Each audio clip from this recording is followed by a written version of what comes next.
We are John and Ellie, the Barefoot Doctors. We lost our new Leopard 50 catamaran to fire, so we began our search for the perfect performance catamaran for sailing us around the world. After 4 decades of sailing experience, we are very clear about what we want.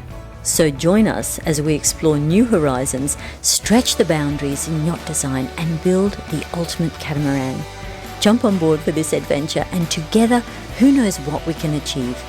Because life is better barefoot. Hi guys, welcome back to another episode of Barefoot Doctors Sailing. Today we are going to be taking you with us as we depart Cape Town on our 8,000 nautical mile journey to the USA. So meet the crew on this Leopard 50, which is obviously myself, Sonia, Mark, Paul and Neil.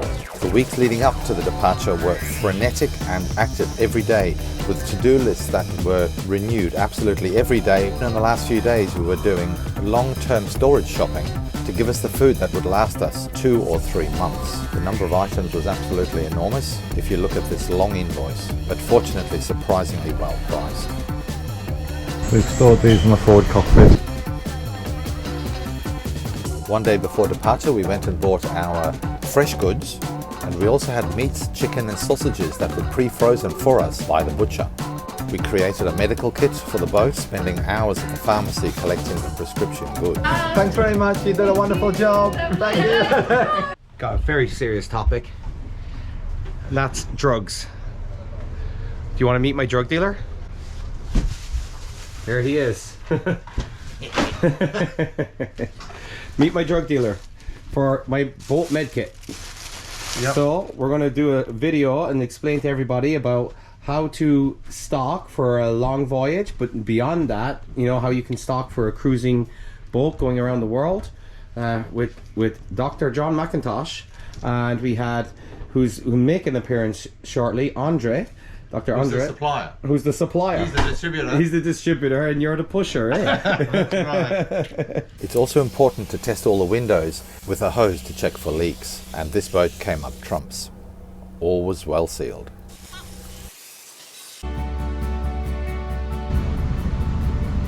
All right, okay? All right. Thanks, guys. Finally, departure day arrived, and we left the docks on a glassy, beautiful day. Look at the water that looks like a mirror, and the beautiful blue reflection of the sky in the water. Mark's taking control of his boat these days and gaining more confidence with every outing. It's a bit like moving from a car to a truck. You have to get used to its size. In the interest of nationalism, he changed the shirt from the Sea Essential boat shirt to the Munster shirt as we were passing through the docks because of all the Irish fans watching us depart. And then finally we get out into the open ocean. So finally leaving. Yes. Congratulations, Mark. Finally it's happening. And winning the final. That's right. And proudly flying the Munster flag. Yes, as we left all the Munster fans on the dock. Waving goodbye. They were like, who the hell brought their boat and sailed here for the game? Of course you did. Of course you did. That's the way. Sailed all the way. Came down for the game. Final. So a bit of nerves. Big ocean crossing ahead of us. Solid boat. And we sail out of Cape Town victorious. Munster flag flying high. Mark's team from Ireland wins the URC final, and they were all very, very, very excited.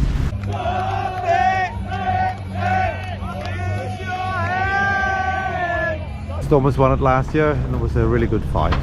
Good on Munster. Finally we're off the docks. How does that make you feel? Good. It's fun to get going, and it's a beautiful kind of late morning to start the journey. There's some other ships around. We're seeing seals. The view of Table Mountain as we left Cape Town was epic. Yeah, it was spectacular. Yeah. Absolutely stunning. So I think it was an excellent send-off. And quite honestly, if you've never been to Cape Town, it's a long way to go for some of you, but it's an absolutely amazing city. The people are so nice and kind, and couldn't have had a better 10 days there. If you're going to do this again, would you sail your boat from Cape Town or would you have it delivered again? There's probably a before and after. Good point. So the before, what are you thinking at the moment? So the before, I would say, yeah, I would still have it freighted. With us taking our boat around St. Petersburg, Florida, to do some outfitting, that we'll be able to get an initial shakedown there. And then once the outfitting is completed, we'll be able to shake it down in the Gulf of Mexico. So for us, no. Okay, so for you, it's because you're getting specific done by specific people that you want to use, that you know. Okay, so yeah. And this is also a big undertaking.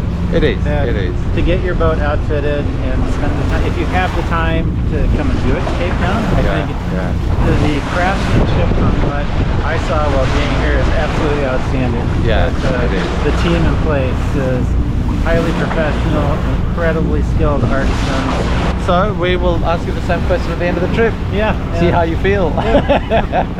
Hey, hon. You still there? Okay. I'm sailing with you. Yep, you are. Yay! So you're getting Track Mountain. Yep. Behind us. Behind both of us. I don't think we'll be able to see you on the phone. It's too bright out here. So 1 mile down and 7,999 to go.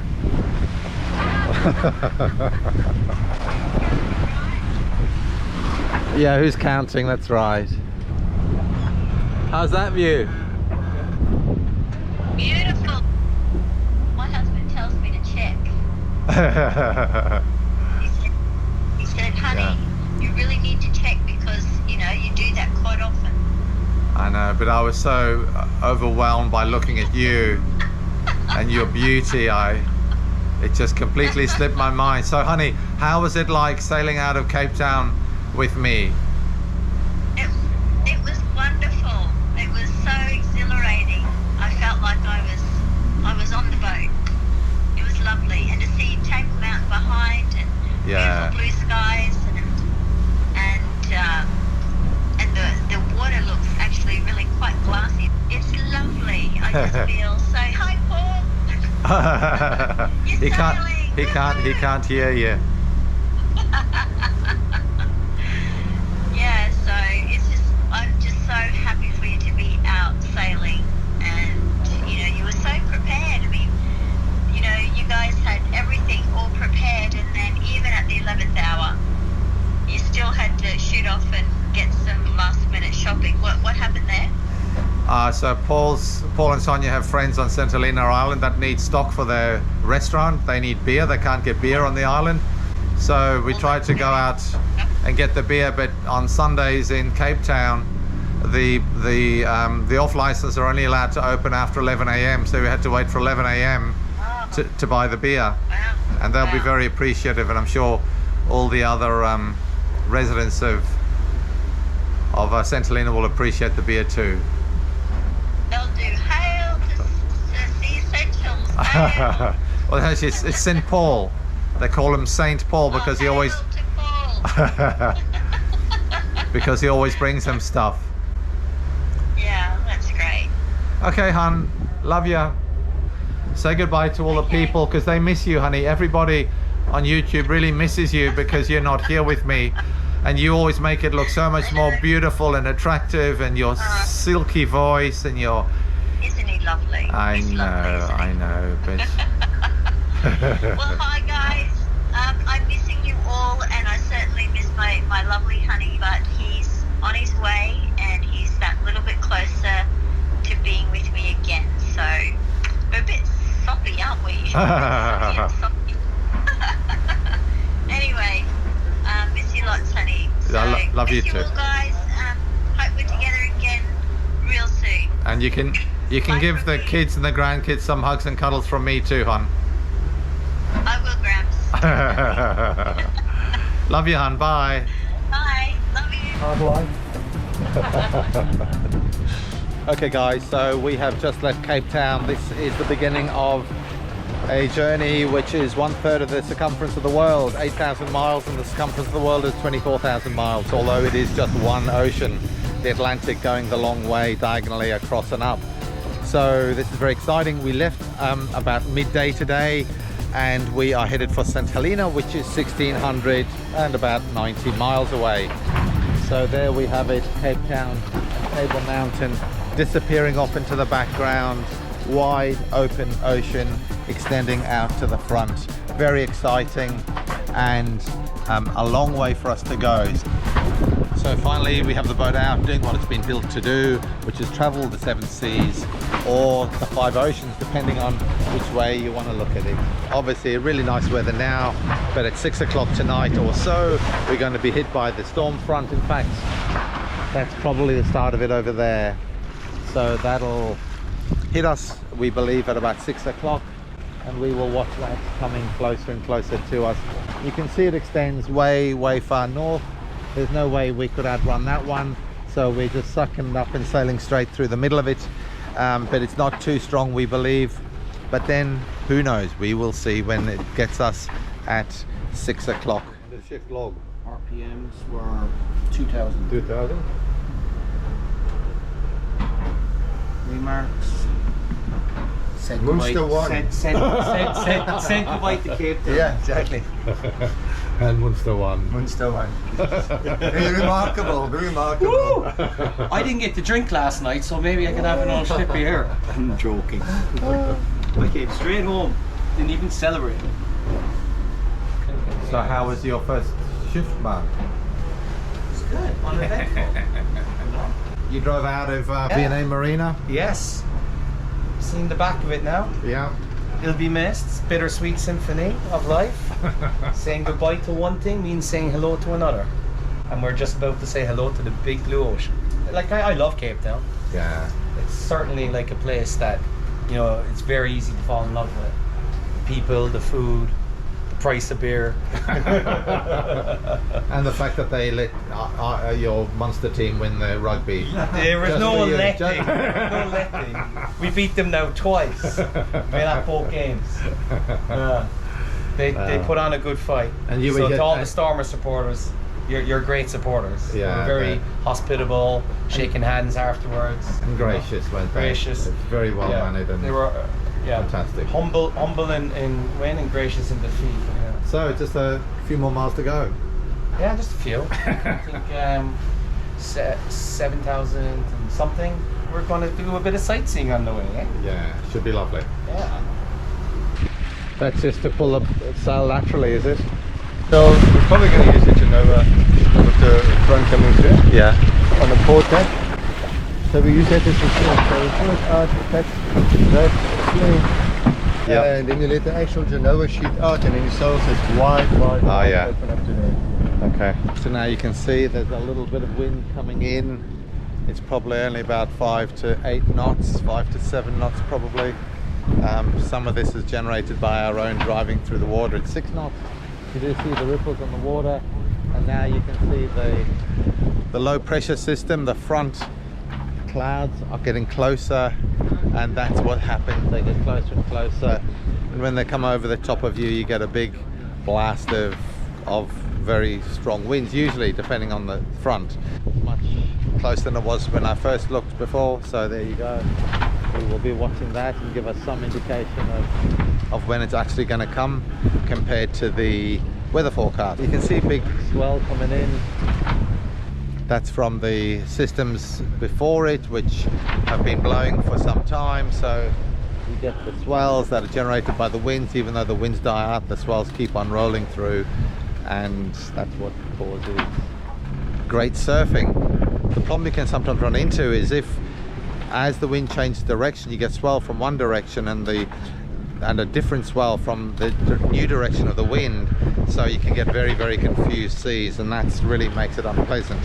When you get a consistent wind from one direction, at least all the waves are coming straight through, but when you start getting conflicting waves, they mount up on top of each other, and that's what I believe causes rogue waves. We are just preparing to what we're going to do with the sails when that hits, and it's really going to depend on the strength of the wind. But we are definitely watching that system very closely, because when that arrives, we need to have everything away again and prepared for a bit of a rough trot through that front until we get out the back of it. Okay, so it's about 3:30 in the afternoon. We've got a little bit of wind now. It's probably about 8 knots. So you win the prize for the first person to set the sails on this passage. It appears I have won. Yes. So Has it increased the speed at all? maybe half a knot right now. Right, yeah. But not a lot. But at least it's nice to have the sails up, isn't it? It's good to be out. Put that second line on the Genoa, presumably to stop it flogging. Yes. Okay.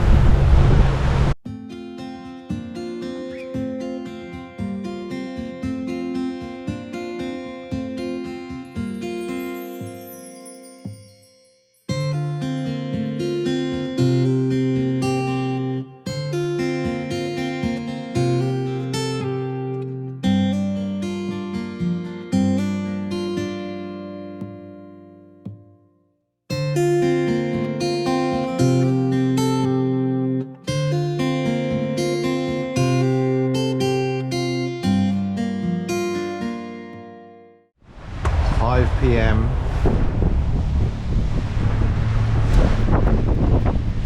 That's some dark clouds out of a blue sky, and that's the leading edge of the front.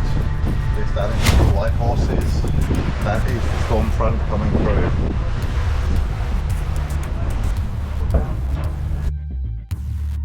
Got up to 25 knots. And the engine's now off and we're doing 6 knots under Genoa alone. Fairly reef Genoa 2. Is that the first reef on there? Second reef. Second reef Genoa. So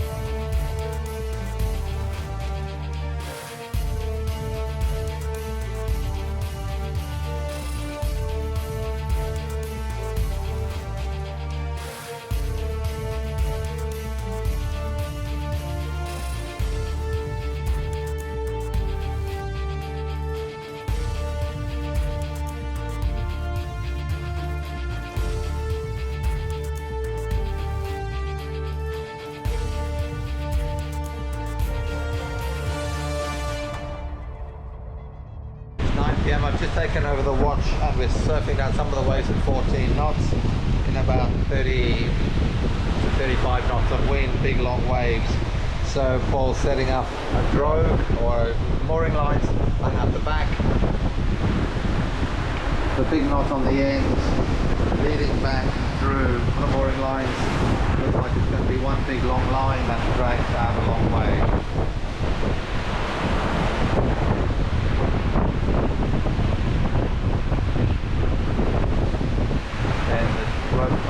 Paul asked me to tie this big knot at the end of this rope, and I made it by doubling the rope back on itself and tying repeated figure of 8 knots. At this point I'm sure anything would have done. Paul connected the mooring lines together by using double reef knots on each rope and tying the ends together with bowlines. This way there was more resistance through the water as well as double protection for not losing your lines.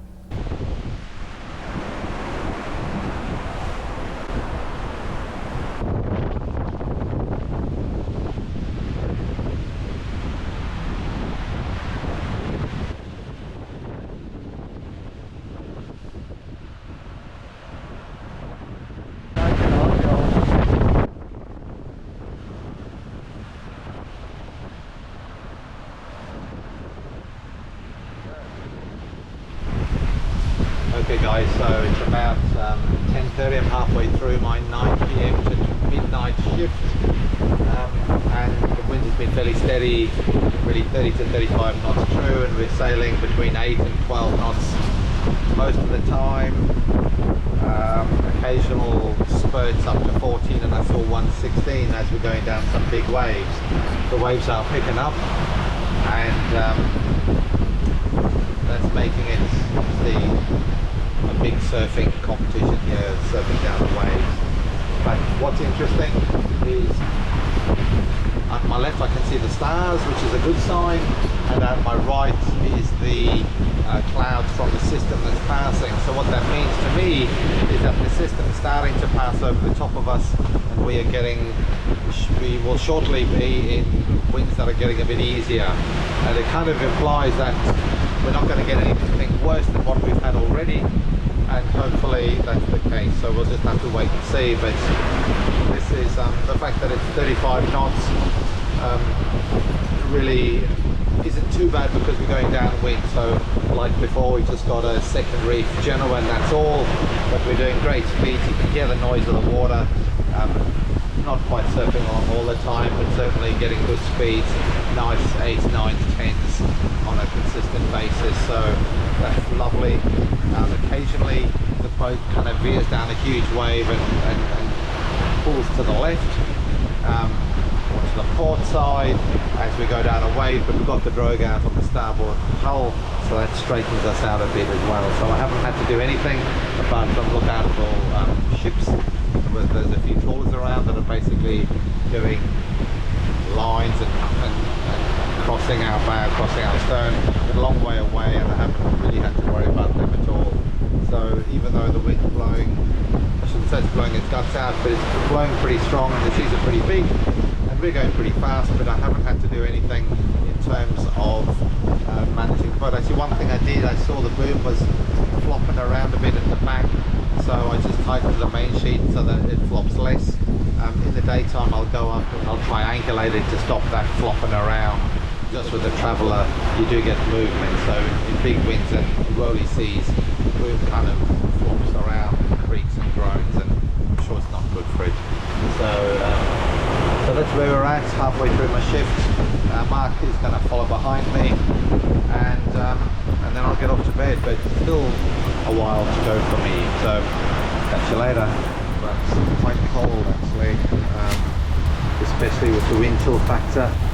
You've got to be well wrapped up. So I've got my thermals on, I've got my trousers and my jumper on, or my jacket, underneath my waterproof but windproof